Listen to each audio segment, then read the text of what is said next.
Maligayang pagdating sa mga DIY ideas. Ipapakita ko sa inyo sa videong ito paano gumawa ng isang cute na headband.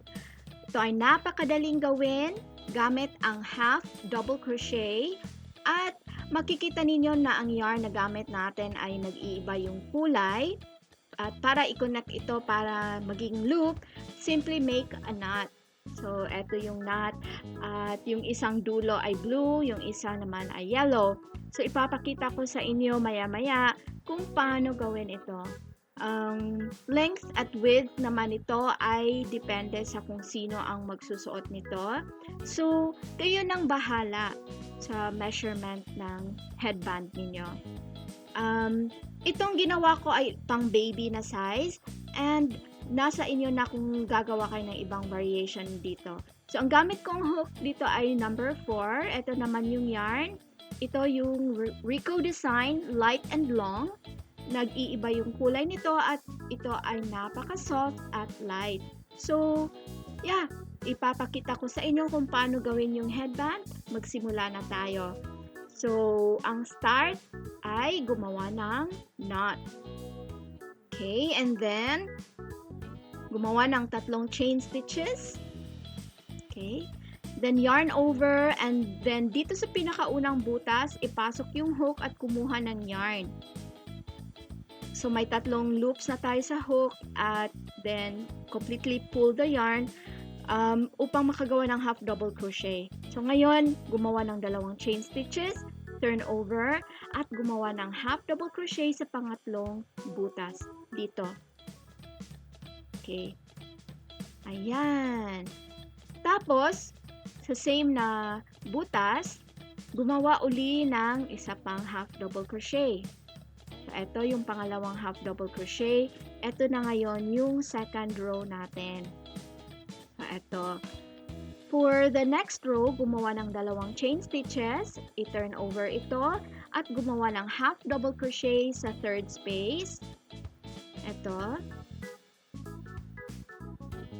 Okay. And then, 2 half double crochet sa mga kasunod na butas.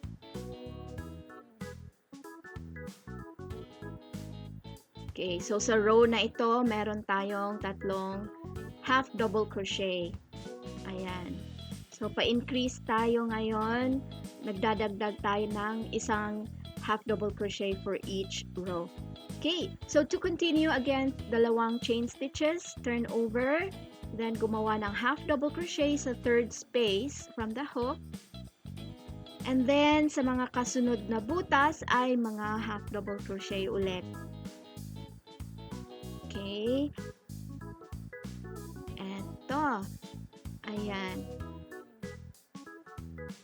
Ayan na. At 2 chain stitches for the next row. Turn over. Then, half double crochet ulit.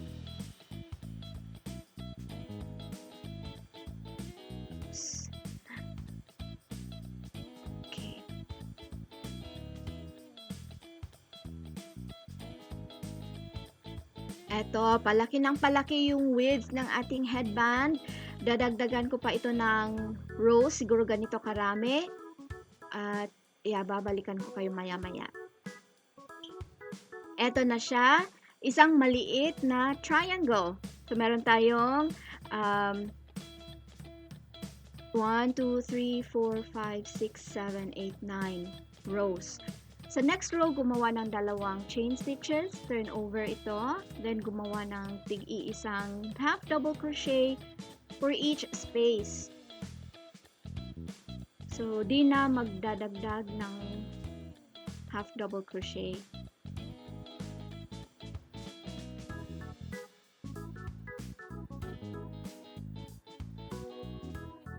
Okay, eto na yung last at 2 chain stitches, turn over, and then continue with the half double crochets.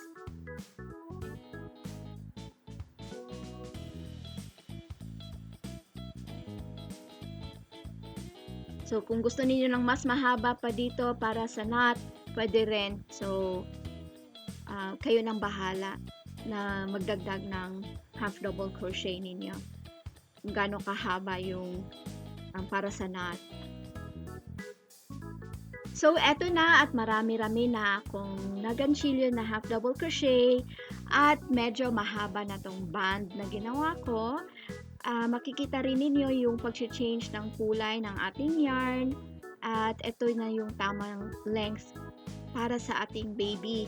So, dito, gagawa tayo ng pareho sa kabilang dulo, parang triangle sa dulo. So, babawasan natin yung half double crochet sa kada row after dito hanggang sa isang half double crochet na lang yung sa dulo nito. So, of course, bago ninyo gawin ito ay i-measure yung length. Okay.